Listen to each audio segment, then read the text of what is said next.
Every build that I made for you guys this year has a high free throw for two main reasons.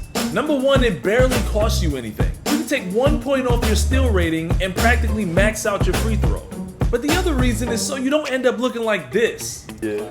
Notice this guy D. Marcel out the gate dominating the game.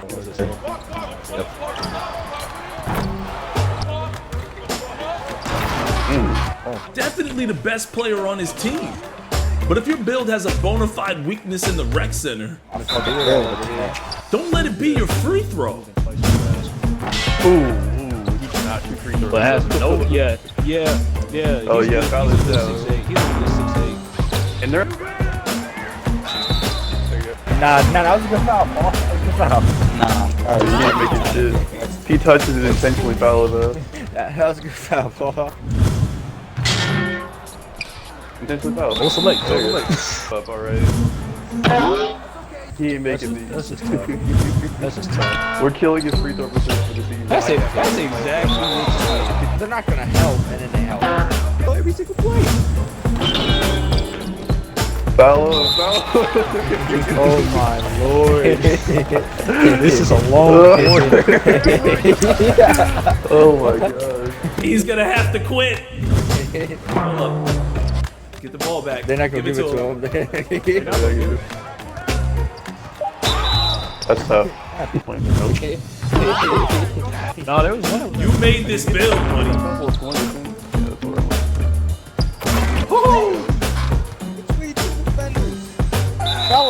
Dumbass.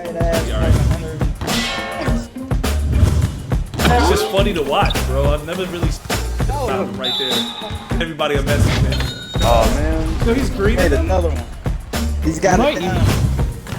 Practice and acrobatics with clowns, abracadabra, the Mac inaccurate, the bastards and back get around. Laugh at it now when you cry when you die. I'ma do my thing singing out of two rides. Lot of do die, he's steaming hot as Dubai. Lot of hoopla, he's screaming how could you why? I don't reply, stinking y'all got The biggest problem that I have with the current state of 2K is that we currently have a split community.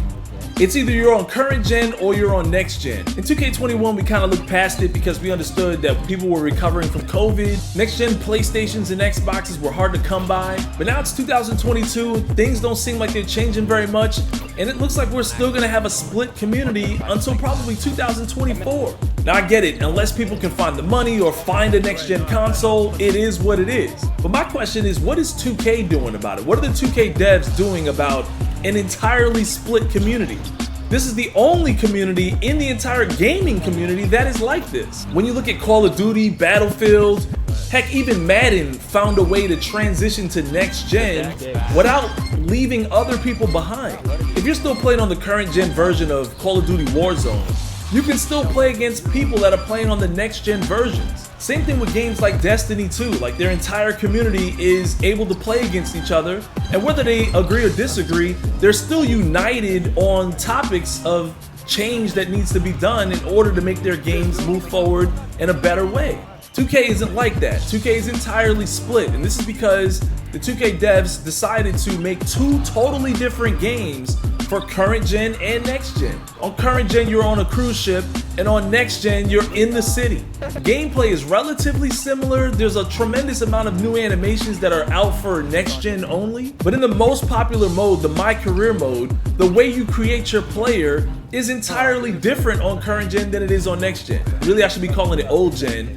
You have to use pie charts, which kind of limit the amount of attribute points you're allowed to place in certain locations. Your build still pretty much has a primary and secondary ability. If you're a content creator, you have to make builds for old gen and next gen. Your old gen viewership doesn't care about your next gen gameplays, and your next gen viewership doesn't care about your old gen gameplays. Only a couple hours ago, I asked the community on social media to let me know some of the changes they would like to see done for NBA 2K23, for gameplay or new features, things like that. At this point, the majority of my viewers are next-gen gamers, so I'm getting a lot of next-gen responses.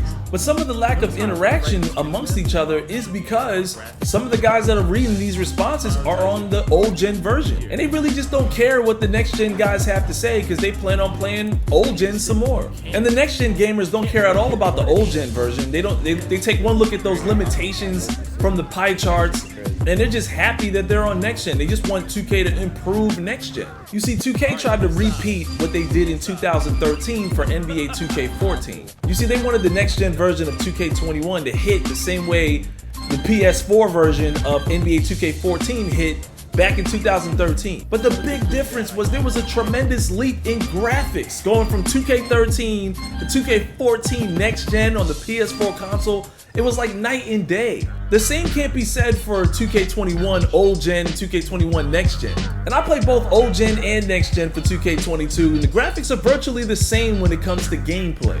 In fact, current gen's hair physics, like the way their hair actually moves more than it does on next gen. The lighting is also better on old gen, and the cruise ship is a force to be reckoned with. There's a whole lot of people that prefer the cruise ship over the city. A lot of people complain that the city is too big. Needless to say, it's going to be pretty difficult to convince people on old gen to shell out the money it costs to buy a next gen console to play 2K in the city. They feel right at home playing old gen 2K along with a bunch of other exclusive games on PS4 and Xbox. On old gen, there's really no incentive to come to next gen based on the city. So I don't want to rant about this for too much longer. Here's my solution. One of the biggest suggestions I've heard from the community is that they want the devs to make one game, like both games to be exactly the same.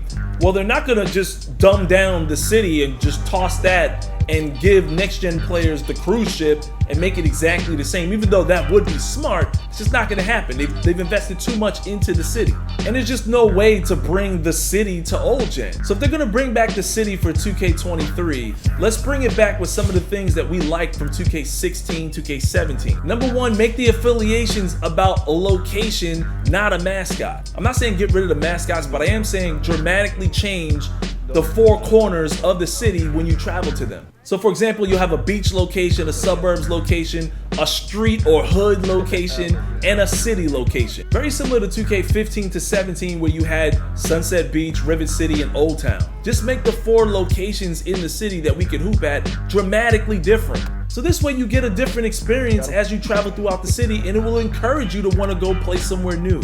Get rid of the event center altogether and just give the next gen gamers the cruise ship. Both the event center and the cruise ship have several levels that you can play on. And if you've played the event center, you know it's one of the most boring locations to play at. We only do it because it's double rep and there's a chance at winning some prizes. But just imagine bringing in the cruise ship where it docks into the city once a week. Or better yet, leave it there throughout the week and make it a hub for where next gen and old gen players can reunite. So for example, if I go to the cruise ship during the week on next gen with my 6'5" play shot, when I go in there, it'll change him to an old gen 6'5" play shot with the pie chart, attribute levels. And that way I can play against the old gen players without having to make a brand new build. I mean, there's other ways they could spin that. They could just give us a choice of builds that we could choose, but you'll still have your current look, your current clothes, comparable face scan, hairstyle. But now you'll have the option to play Park, Rec Center, or even Team Pro-Am with the old gen players. Everybody's happy. Next gen gets the cruise ship. Old gen gets to play with the next gen players. Although I'm pretty sure knowing this community, they'll find a way to glitch a next gen build onto the old gen console somehow, some way. So like I said, there's probably better ways to do it, but I'm just trying to think of ways to reunite the community. Of course, they could just throw away the city and come back out with one united game. I just don't see that happening. I've been in enough discussions, and I don't feel like that's going to be the case. Either way, it's not looking like the 2K community is going to be reunited until like 2024. And the next gen consoles came out in 2020.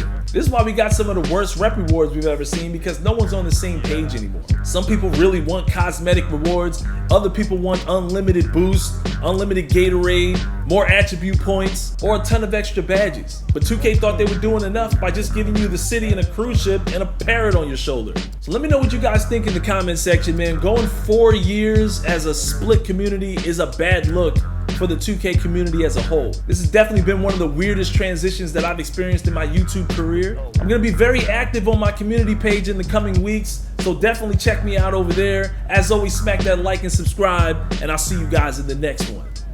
We got some Team Pro-Am from Trevor. Ooh. Double lob body. Ooh. Oh yeah, that was definite contact. No, that's definitely shakedown worthy right there. A double lob body is always shakedown worthy.